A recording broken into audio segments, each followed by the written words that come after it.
ओमफ्राय बे फिसा सिन्दुर फुननायखौबो खानायजों खोबो। थारमाने मा होननाय जादों आं हाबा जायाखै होननाय जादों जायाखै?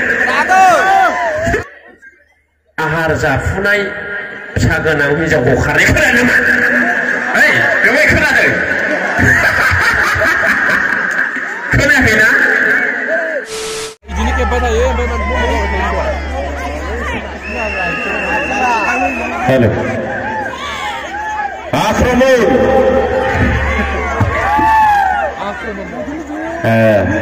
दिनैनि नैबे बेस्ट इक' ट्रेभेल बेखौ अलप एडजास्ट खालामफैलाय दिया दादा। मानो गिदिर सिन्दुर फुनो मानो फिसा फुनो मा खारन? ओइ मा बिलाय? आयु आरो सोरबा सोरबा नै बेजोंसो फुरो सिन्दुरखौ मिथिबाय? नोंसोर नुफेराखै दा? नै बेजोंसो फुनो सोरबा सोरबा सिन्दुरखौ। सिन्दुरखौ खाफालाव थुनोसो हरदों बेना नै बेजोंसो बेयावसो फुनो ओरै।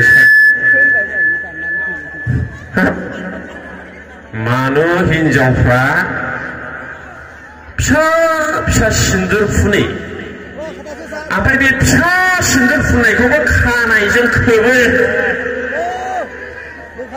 थारमाने मा होननाय जादों आं हाबा जायाखै होननाय जादों जायाखै? आखाइखौ आंनानै खोबो। नंगौ नों नङा?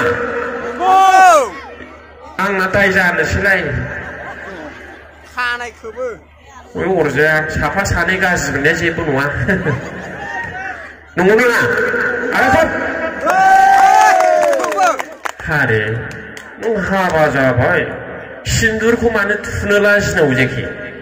एथ' गिदिर गिदिर समाय लाबाय हाबाब सुवामि।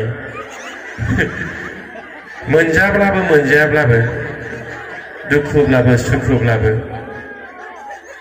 अराय सम नोंजोंनो थैस' थांस' आं रायजो जागोन बिदि होना दालाय मान्डपआव हाथासुनिफ्राव। आरो बे फाग्ला बे हिनजावानो बिदि एथ' गिदिर समाय लानोनो गुबुन हौवा लायोबावो मिथिबाय? आं बिराद दुखु मोनो। ओंखायनो आं बारा बुंला गाज्रि मोनगोन। सिन्दुरखौ थुनोबा एखेबारे आदा खि ओरै सिगांजों थु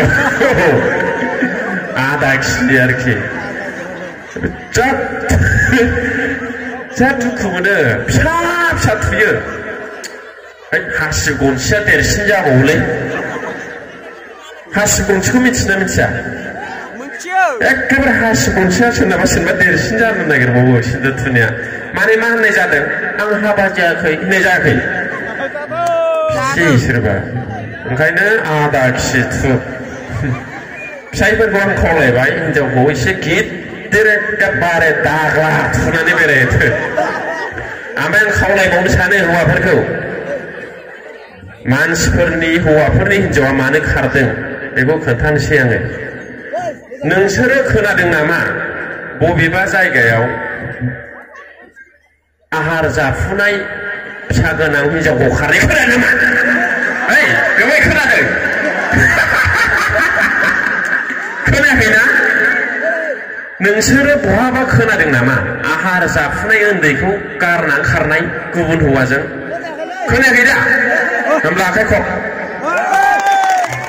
ओरैबादि अनसुलि बिमाफ्रा बा हाबा जानायफ्रा अन्थाव बाथाव बेस्रा आहार जाफुनाय गथ' बेखौ बोरै गारना खारलायखि? खारा। माब्ला खारो? जेब्ला फिसाया क्लास 6 मोनबाय क्लास 7 मोनबाय 10-12 बोसोर 15 बोसोर जाहैबाय नैबे समावसो गारना खारो। नोंसोर निउसाव दानो थांनानै नाय। ओंखायनो आं खावलायदों हौवाफोरखौ आरोखि जायफोरना हिनजाव दं उन्दैफोरखौ जेब्ला 10 बोसोरबो जायो 12 बोसोर जायो 7 बोसोर जायो 4-5 बोसोर हारसिं स्कुलाव थांनो हानाय जायो होमब्ला बे खारनायफ्रा गासिबो बिदि गोनां गोजा दे। सोरनाबा 6 बोसोर जाबाय सोरनाबा 10 बोसोर जाबाय सोरनाबा क्लास 6-7 मोनबाय। दा नोंसोर निउसाव नुनायफ्रा गासिबो बिदिनो गोजा। नंगौ ना?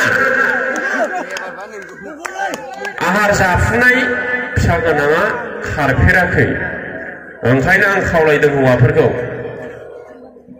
जै नोङो गावनि फिसा हिनजावखौहाय जै नोङो गावनि हिनजावखौ सन्देह मोनबाय हौवाफ्रा आरोखि हिनजाव गोनांफ्रा सोरबा हौवाजों लिं लानाय बा नोंखौ गारहां माहां मोनदों बा गुबुनजों थांहां माहां जादों ओइ समावनो फिसाखौ सासे लाबाव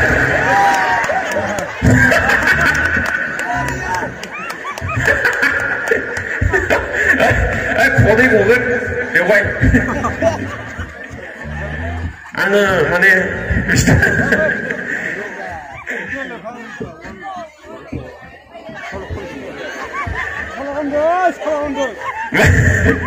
माने आङो हिनजाव गोनांफोरखौ खावलायदों आरोखि जेनेबा सोरनिबा हिनजावा खारहां माहां जादों बा गुबुनजों वाट्सएप फनाव लिंक लायो बा रायलायो बा गोसोथोनाय दङ ओइ समावनो फिसाखौ सासे लाबाव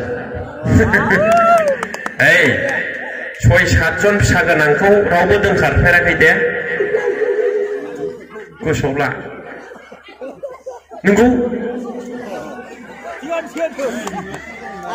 बबेबा जायगायाव फिसा 3-4 गोनांनि हिनजावखौ खारनाय खोनादों नोंसोरो सोरनिया खारदों सासे 2 फिसा गोनाङा खारदों आरोखि ना बारा बुंबाय ओमफ्राय बिदि होननानै जानला मोनला फिसा खांबाय थानो नाङा जाहोनो हानाय फरायहोनो हानायनि खोथा थायो माने जायफोर नानानैखि खारनो गोसो जादों सोरनिबा हिनजावा बा खारहां माहां जादों बिसोरखौल' आं खावलायहरबाय आरोखि दा खननोसै बिल्डिंनि खुनसे थालाय होनाय बादि गोबायां नोंनो गोसोखौ सदा गोबायां नोंनो गोसोखौ सदा गोबायां नोंनो गोसोखौ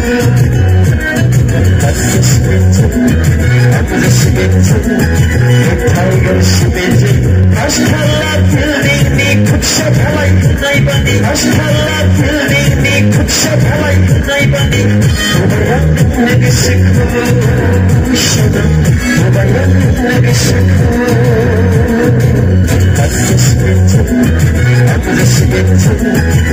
I'm just